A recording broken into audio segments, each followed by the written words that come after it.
I used to feel like my entire life was just one big cycle of depression and abuse. This story takes place back when I was in my mid-20s, in the mid-70s. In those days, if you didn't have things like family, money, or a house, you might as well not have existed. Nobody cared about you or took you seriously. I was one of the unfortunate souls who found myself in that position. It all started because of the issues I had with my father.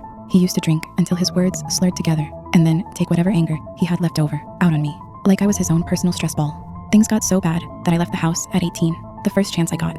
I distinctly remember sitting in a coffee shop one day, homeless, having just been evicted after getting fired by yet another dipshit manager on a power trip.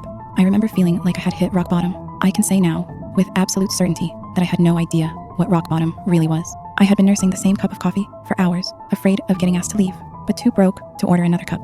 That's when a flyer on the community poster board caught my eye. In clean, neat lettering, it read, "The Path Collective.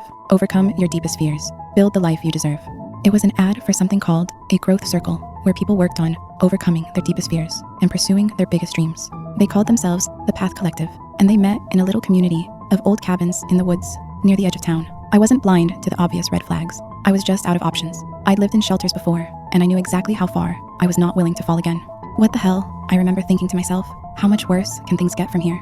Unfortunately for me, I was about to find out the answer to that exact question. The directions on the flyer led me down a long, narrow road that peeled away from the highway and disappeared into trees. The forest closed around the road, tall and dense, swallowing all sound until even my own footsteps felt out of place. When I finally reached the cabins, it felt less like arriving somewhere and more like stumbling across one of those little old, abandoned towns. The cabins were arranged in a loose circle, old wood darkened by years of rain and rot, smoke drifting lazily from a few chimneys. Warm light glowed from the windows, soft and inviting. I stood there longer than I meant to, listening to the wind move through the trees, feeling uncertain. After a few moments, I finally gathered my courage and made my way towards the main cabin, where most of the people seemed to be gathered. Inside, it was warm, dimly lit, and full of people.